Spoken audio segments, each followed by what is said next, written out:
So this is my 4-pack of replacements for my Shimano brakes, and you can see it comes with the little spacer, the 2 brakes. Now these, it said it was made of a copper, so these are going to be metal. They're not a resin or semi-metal pads, and the ones I have on I think are resin pads, and I don't like the way they sound. They squeak a lot, so I decided I would switch it up, go to a different one, and that's the ones that it came with. So we're gonna see how those compare.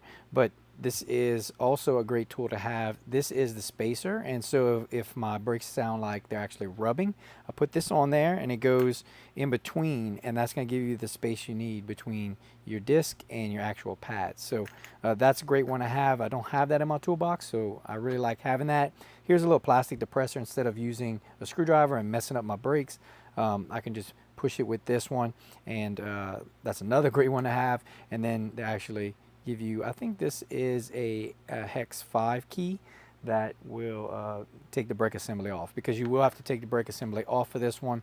It doesn't work like the other Shimano brakes that kind of lift up out of the top.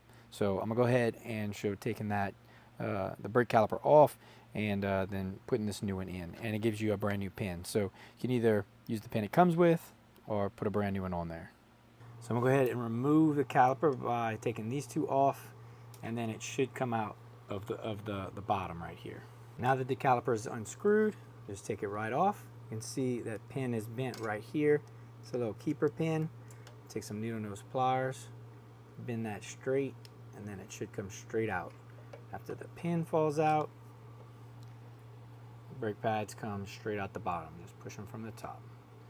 Super simple. And like that, you have it out. Here's a back-to-back comparison of the new brake pads and the old ones. You can see the profiles are exactly the same, so this is going to fit. Now, I didn't look up what type of Shimano brake pad caliper this was or what it took. I just typed in Shimano and grabbed these. So they surprisingly work. So I'm going to go ahead and put these in.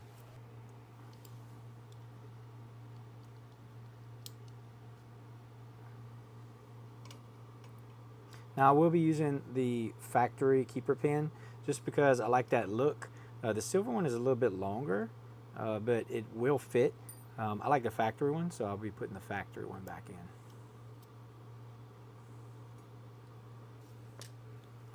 That with my needle nose back down.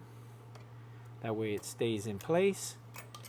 And all we have left to do is put the pads right over the disc here. As you can see, they fit really nice. And then just screw in your little bolts right here. So that was a real simple swap. Let's take the old brake pads out, and again, I have 3 more sets. I'm going to do the front brakes, so I'll have brand new brakes on the front and back, but then I have a second set for when I want to swap those out. So pretty simple, great tools that come here, and this set's going to work, so I'll have brand new brakes on my electric bike.